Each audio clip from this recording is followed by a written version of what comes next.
welcome back to the channel. Today is a book haul. So with my full book hauls, I've actually split them into hardbacks and paperbacks because I bought quite a few books this autumn. So let's get started.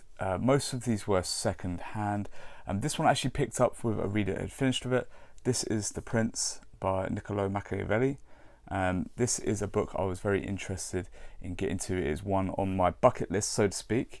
And it was one I paid a little bit more than I usually pay for books. I paid £5.50 for this, or about $7.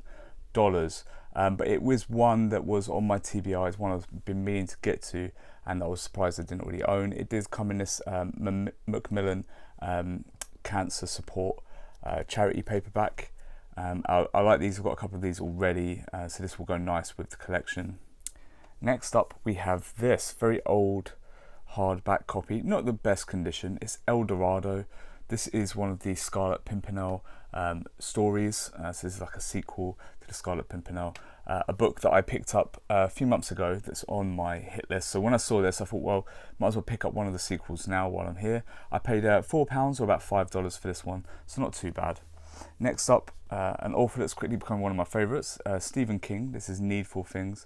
This is one of the book club editions. These are actually my favourite editions to get at the moment. I enjoy the size and the readability of these. I know they're not as high quality as the original hardbacks, but it's what I like. What can I do? Needful Things cost me £4 or about $5 as well. I'm melting here because we're having a massive heat wave in the UK, despite it not being summer anymore, but it is what it is.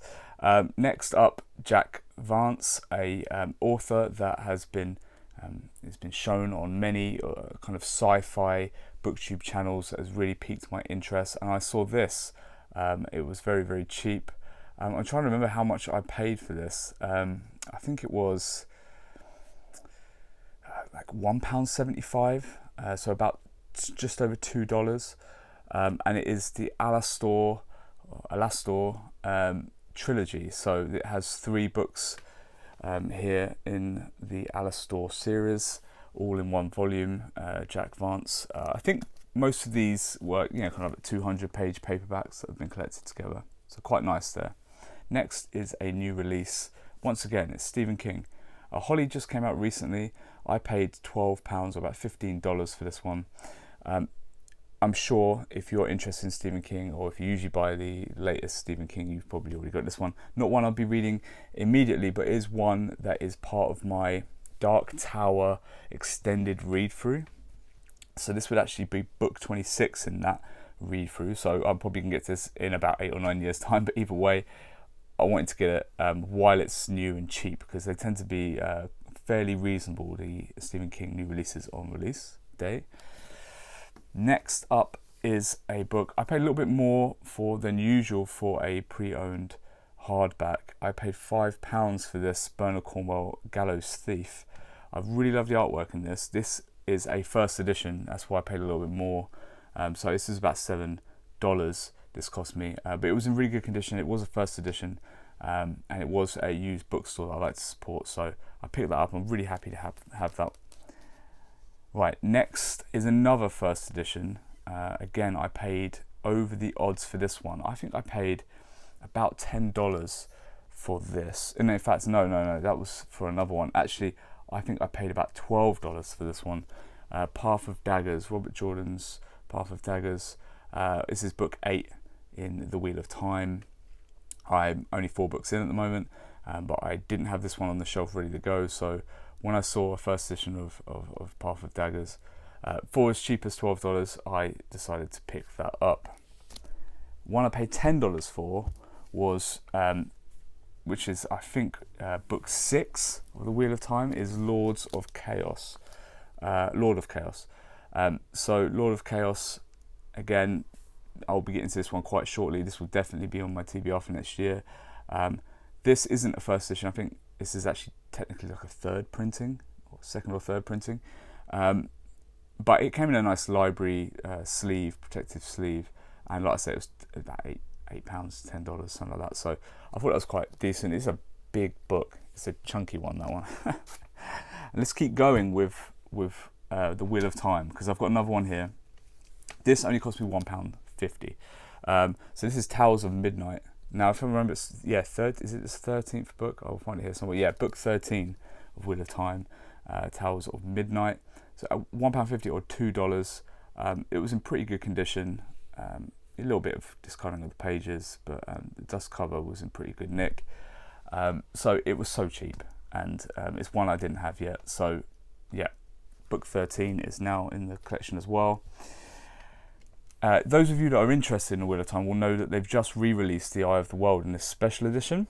Now on camera this might look quite nice from a distance. Oh look, it's shiny, it's in a nice red, it's the hardboard type of hardback that I really enjoy actually.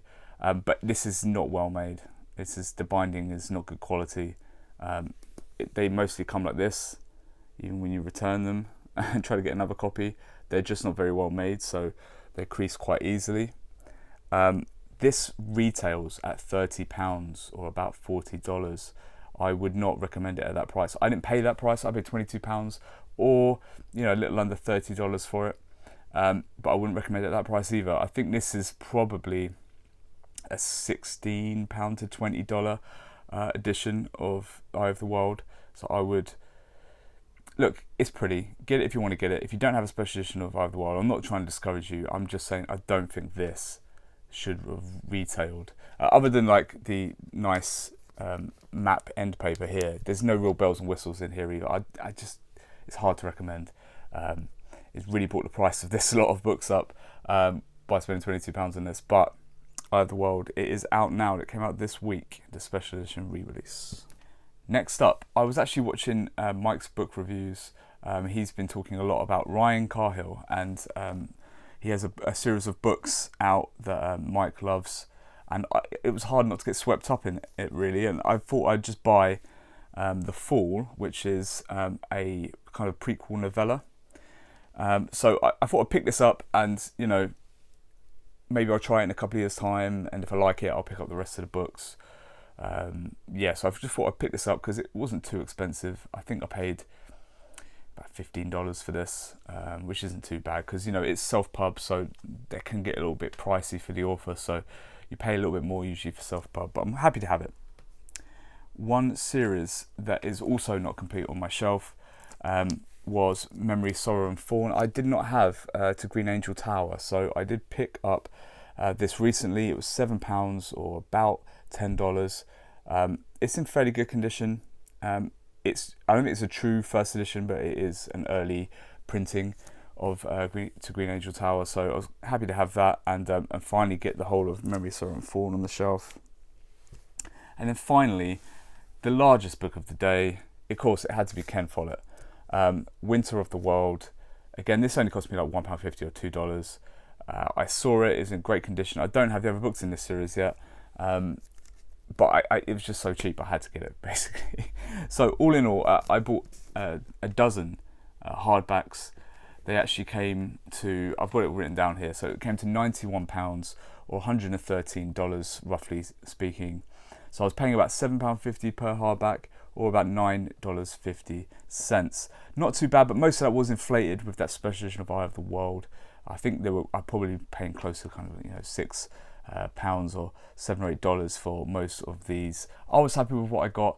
Let me know if you thought any of those were particularly nice or if you think I got ripped off anywhere along the line, and I'll catch you in the next one.